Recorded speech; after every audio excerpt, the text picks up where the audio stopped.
Hi friends, welcome to Chennai Food. கை வலிக்க கஞ்சி காசாம கஷ்டப்படாம ரொம்ப ஈஸியா செய்யக்கூடிய ஜவ்வரிசி வத்தல் எப்படி செய்யறதுன்னு பார்க்க போறோம். வாங்க பார்க்கலாம்.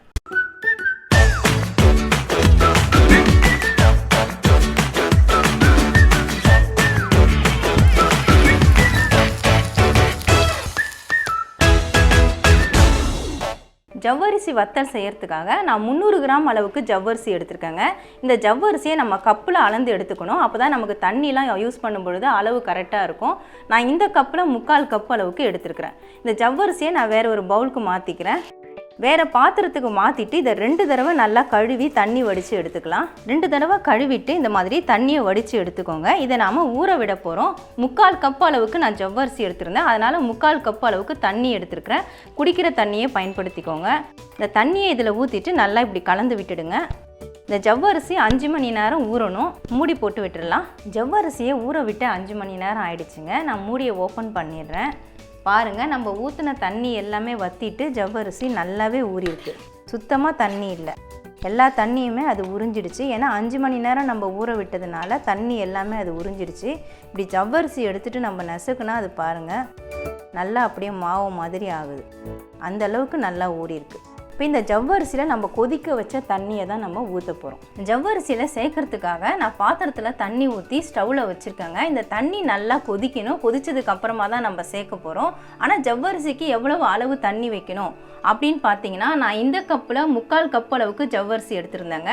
3/4 கப்பு ஜவ்வரிசிக்கு 7/4 கப் அளவுக்கு நம்ம தண்ணி சேர்த்துக்கணும். அதாவது 7 மடங்கு அளவுக்கு நம்ம தண்ணி சேர்த்துக்கணும். நீங்கள் எந்த கப்பில் ஜவ்வரிசி எடுக்கிறீங்களோ, அரை கப்பு எடுத்தாலும் சரி, 1 கப்பு எடுத்தாலும் சரி, 7 மடங்கு சேர்த்துக்கோங்க. 7 அரை கப்பு இல்லைனா 7 1 கப்பு சேர்த்துக்கோங்க.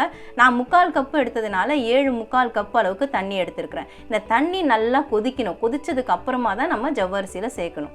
தண்ணி இப்போ நல்லா கொதிச்சிட்டு இருக்குதுங்க. இந்த மாதிரி நல்லா கொதிக்க விட்டுட்டு அதுக்கப்புறமா தான் நம்ம சேர்க்கணும். இப்போ ஸ்டவ் ஆஃப் பண்ணிடலாம். இந்த தண்ணியை நம்ம ஜவ்வரிசியில் சேர்த்துக்கலாம்.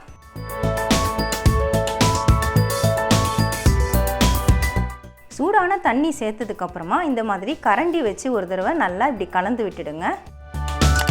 சாதாரணமாக ஜவ்வரிசி வத்தல் செய்கிறதா இருந்தால் நம்ம கை வலிக்க பதம் பார்த்து கஞ்சி காசி செய்வோங்க.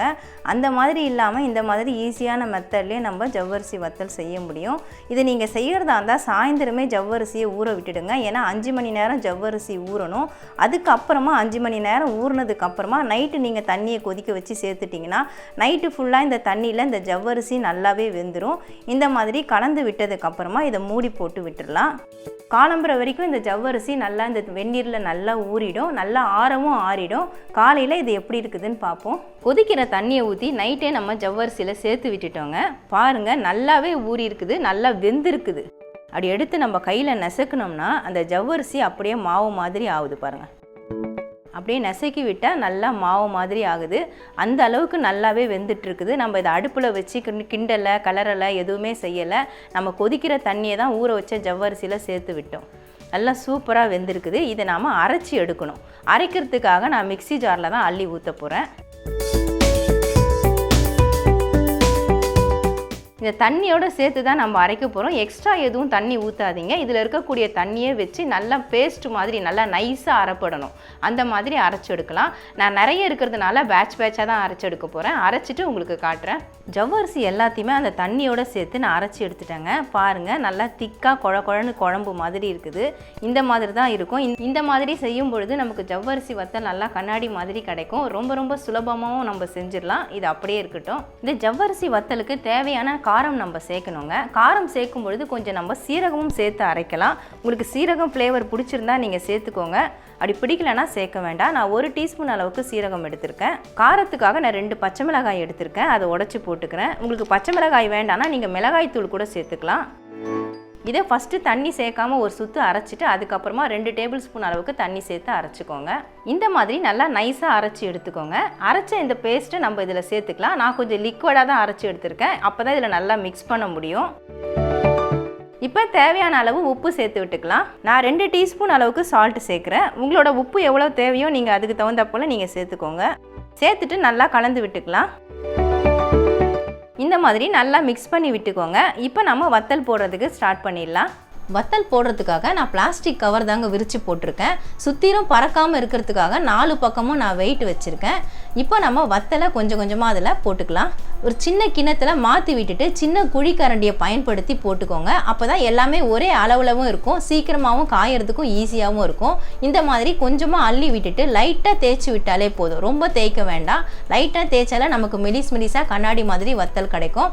நான் இதே மாதிரி தான் எல்லா வத்தலையுமே அள்ளி ஊற்றி கொஞ்சம் கொஞ்சமாக நான் தேய்ச்சி விடுறேன்.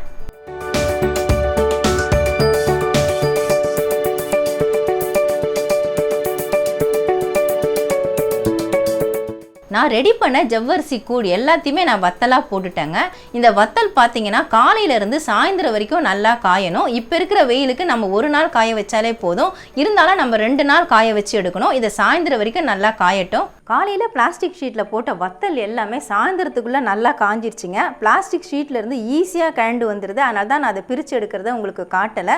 சாதாரணமாக அப்படியே லைட்டாக நம்ம பிச்சு எடுத்தாலே போதும், ஈஸியாக வந்துடும். இதே நீங்கள் காட்டன் துணியில் போட்டிங்கன்னா அந்த துணியை பரட்டி போட்டுட்டு தண்ணியை தெளித்து விட்டு எடுக்க வேண்டியிருக்கும். அது எடுக்கிறது ரொம்ப கஷ்டமாக இருக்கும். அதனால தான் நான் பிளாஸ்டிக் ஷீட்டில் போட்டிருந்தேன். நல்லா கண்ணாடி மாதிரி இருக்குது பாருங்கள், எவ்வளோ டிரான்ஸ்பரண்ட்டாக இருக்குது. என்னுடைய விரல்லாம் தெரியுது, அந்த அளவுக்கு நல்லா டிரான்ஸ்பரண்ட்டாக இருக்குது. நல்லா கண்ணாடி மாதிரி மெலிசாக வத்தல் வந்திருக்கு. இது நம்ம ஒரு நாள் காய வச்சா பத்தாதுங்க. ஏன்னா 1 வருஷம் வரைக்கும் நீங்கள் ஸ்டோர் பண்ணுறதா இருந்தால் இந்த வத்தலை நீங்கள் 2 நாள் காய வைக்கணும். நல்லா மொளன்னு காயணும். இந்த சத்தமே தெரியும் உங்களுக்கு. இந்த சத்தத்தை வச்சு நீங்கள் தெரிஞ்சுக்கலாம் எந்த அளவுக்கு நல்லா மொளன்னு காஞ்சிருக்குதுன்னு. நான் 2 நாள் காய வச்சு எடுத்துருக்கிறேன். சாயந்தரம் பிளாஸ்டிக் ஷீட்லேருந்து எடுத்துட்டு அதை பிளேட்டில் போட்டு மறுநாள் நல்லா காய வச்சேன். நல்லா மொளன்னு காஞ்சிருச்சு. நம்ம வத்தலை உடைச்சாலே அப்படியே உடையுது பாருங்கள்.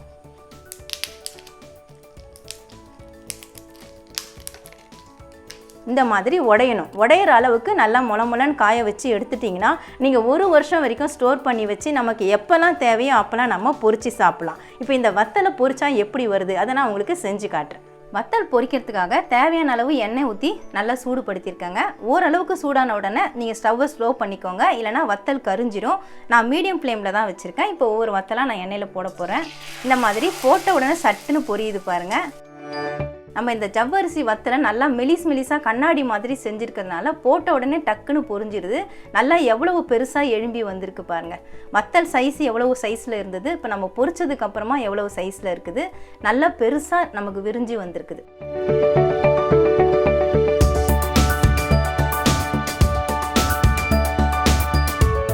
வத்தலை நான் பொரிச்சு எடுத்துட்டேங்க. நல்லா மொறுன்னு இருக்குது, நல்லா சூப்பராக இருக்குது. ஒவ்வொரு வத்தலும் நல்லா மெலிசாக டிரான்ஸ்பரண்ட்டாக இருக்குது. நான் உங்களுக்கு உடைச்சே காட்டுறேன் பாருங்கள். நல்ல சூப்பராக ரெடி ஆகிருக்குதுங்க. நம்ம அதில் பச்சை மிளகாய், சீரகம் எல்லாமே அரைச்சி ஊற்றி நம்ம செஞ்சுருக்கிறோம். உப்பு காரம் எல்லாமே கரெக்டாக இருக்குது. இந்த வத்தலை நம்ம சாதத்துக்கு சைடிஷாக வச்சு சாப்பிட்லாம்.